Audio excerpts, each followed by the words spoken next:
तो सदियों से एक आम धारणा रही है कि धार्मिक ग्रंथों में जो लिखा है उसकी जो व्याख्या एक बार कर दी गई वही अंतिम सत्य है। बिल्कुल।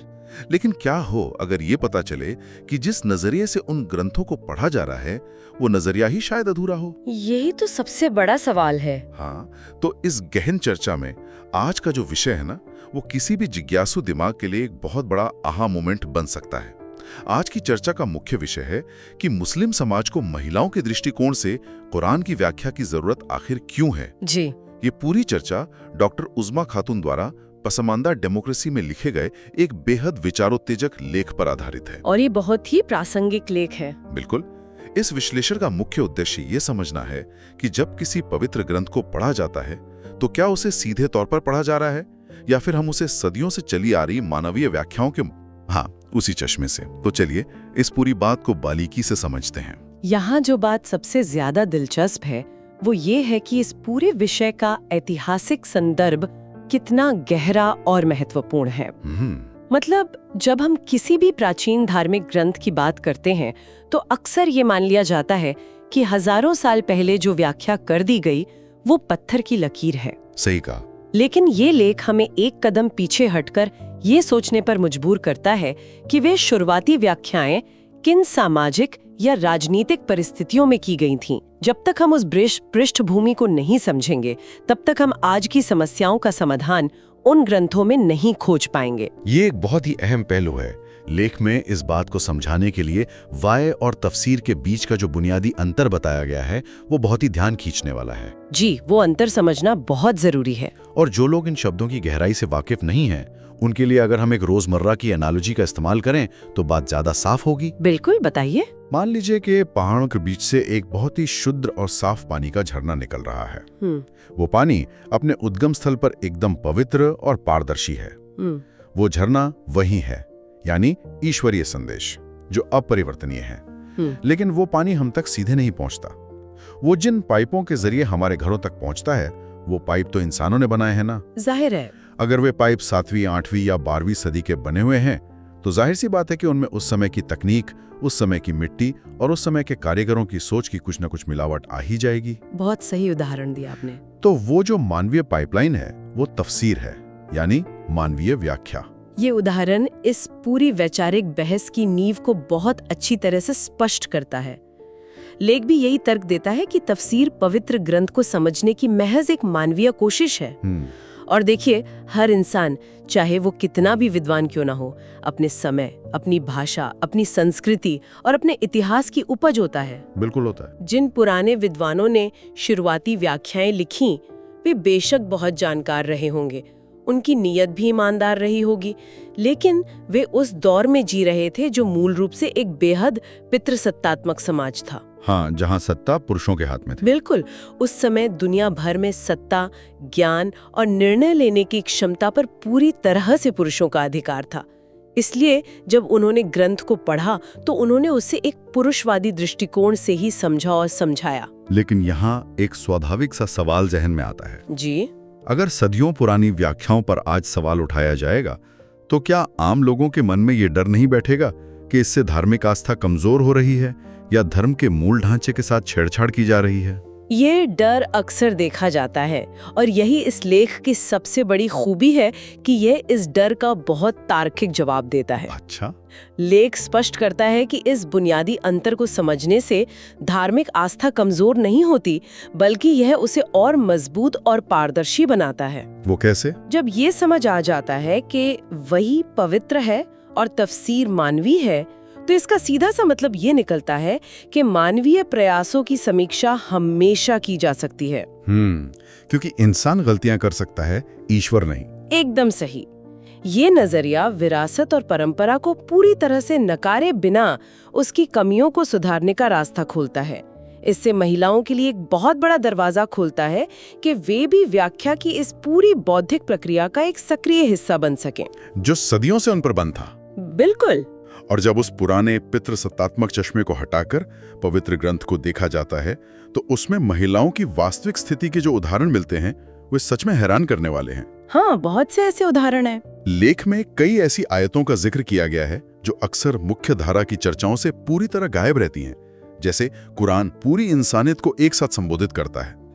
आयत 33-35 का जिक्र किया गया है, जहां मोमिन मर्दों और मोमिन औरतों से एक साथ एक ही स्वर में बात की गई है।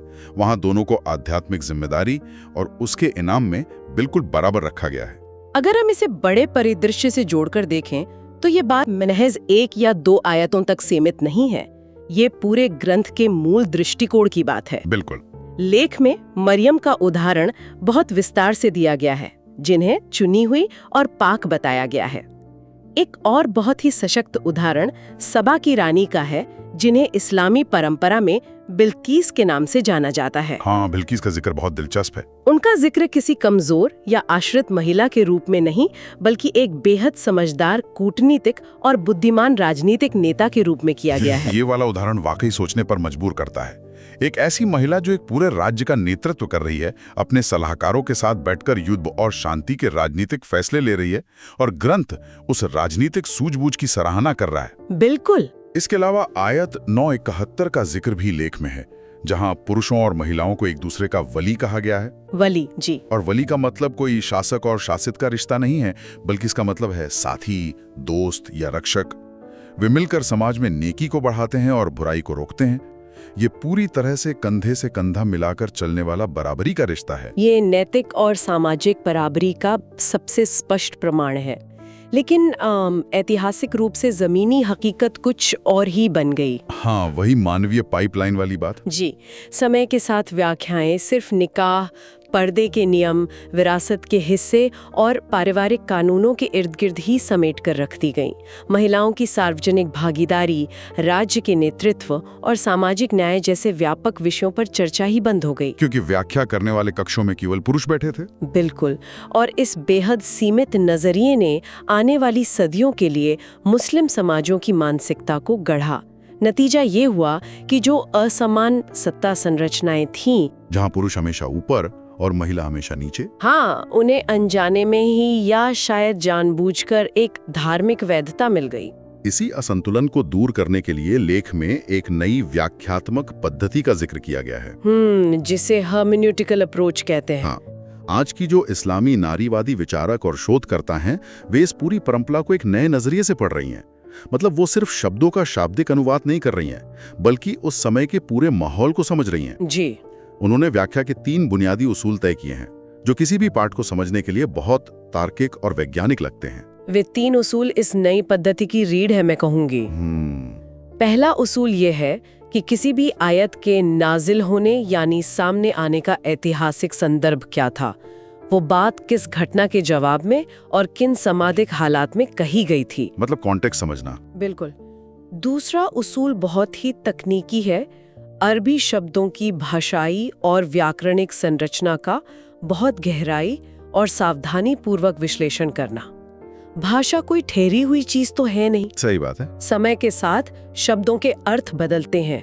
और तीसरा उसूल, जो शायद इन सब में सबसे ज्यादा अहम है, वो ये है कि हर आयत को कुरान के समग्र नैतिक विजन की रोशनी में ही समझा जाना चाहिए। और वो समग्र विजन क्या है? वो है इंसाफ, रहम और मानवीय गरिमा। इसका मतलब तो ये हुआ कि किसी एक आयत का कोई ऐसा अनुवाद या मतलब नहीं निकाला जा सकता जो इस बुनियादी सिद्धांत यानी इंसाफ या रहम, हाँ, इंसाफ या रहम के ही सीधे तौर पर खिलाफ जाता हो। बिल्कुल। और यहाँ ये समझना भी जरूरी है कि ये नई पद्धति पुरानी विद्वत्ता का अपमान नहीं करती या उसे पूरी तरह खारिज नहीं करती। ये दावा नहीं करती कि पिछले 1000 सालों के सारे विद्वान गलत थे, बल्कि ये जेंडर या लिंग से जुड़ी उन विशिष्ट आयतों का पुनर्मूल्यांकन करती है जिन्हें पितृसत्तात्मक चश्मे से देखा गया था। एक तरह से ये पिछले काम को आगे बढ़ाने की बात है। जी, ये पिछले काम को आगे बढ़ाने और उसमें उन महिला अनुभवों को जोड़ने की एक अनुशासित प्रक्रिया है जिन्हें इतिहास के पन्नों से मिटा दिया गया था। यहाँ से ये बात वाकई बहुत दिलचस्प हो जाती है, क्योंकि जब इस अनुशासित और नई पद्धति को उन आयतों पर लागू किया जाता है जिन पर सदियों से सबसे ज्यादा विवाद होता रहा है, तो तस्वीर का रुख ही बदल जाता है। एकदम बदल जाता है। लेख में सूरह निसा की आयत 4:34 का बहुत ही सूक्ष्म, लंबा और गहरा भाषाई विश्लेषण किया गया है। अक्सर इस आयत की परंपरागत व्याख्या ये की जाती रही है कि पुरुष महिलाओं पर कव्वाम है, और कव्वाम शब्द का अर्थ ये निकाल लिया गया कि पुरुषों को महिलाओं पर नियंत्रण का अधिकार प्राप्त है या वे जन्मजात रूप से महिलाओं से श्रेष्ठ हैं। और देखिए ये व्याख्या यही नहीं रुकी। कुछ पुरानी तफसीरों ने तो इसी आयत में आने वाले एक और शब्द दरबा के आधार पर वैवाहिक जीवन में शारीरिक दंड या हिंसा तक को जायज ठहराने की कोशिश की, जो कि बहुत ही परेशान करने वाली बात है। बिल्कुल। इसके कारण सदियों तक बहुत गहरे और नकारात्मक सामाजिक परिणाम भुगतने पड़े हैं, जहां घरेलू हिंसा को एक प्रकार का धार्मिक आवरण मिल गया। लेकिन जब नई पद्धति से इसे पढ़ा जाता है और उन शब्दों की जड़ों तक जाया जाता है तो अर्थ पूरी तरह बदल जाता है। लेख यह बताता है कि क़व्वाम शब्द की मूल धातु अरबी के क व म से बनी है जी, और इसका अर्थ कोई तानाशाही अधिकार या वर्चस्व बिल्कुल नहीं है, बल्कि इसका अर्थ है जिम्मेदारी उठाना, देखरेख करना और सहारा देना। इसे उस 7वीं सदी के अरब समाज के आर्थिक और सामाजिक संदर्भ में रखकर देखना होगा। उस दौर में और उस विशिष्ट भौगोलिक क्षेत्र में पुरुष ही मुख्य रूप से आर्थिक सहारा होते थे। वे व्यापार के लिए सफर करते थे, युद्धों में जाते थे। महिलाएं आमतौर पर उस तरह की आर्थिक व्यवस्था का मुख्य हिस्सा नहीं थीं। सही बात है। आयत का अगला हिस्सा खुद स्पष्ट करता है, क्योंकि वे अपने माल में से खर्च करते हैं। तो असल में ये आयत एक आर्थिक कर्तव्य और जिम्मेदारी की बात कर रही है। ये उस दौर के सामाजिक ढांचे को संबोधित कर रही है जहां परिवार का भरण पोषण पुरुष की जिम्मेदारी तय की गई। और इसे किसी जैविक या जन्मजात श्रेष्ठता या महिलाओं पर स्थायी वर्चस्व के रूप में पढ़ना असल में मूल पाठ की भावना और सीमा से बहुत दूर चले जाना है। और दरबा शब्द के बारे में जो विश्लेषण है वो तो और भी आंखें खोलने वाला है।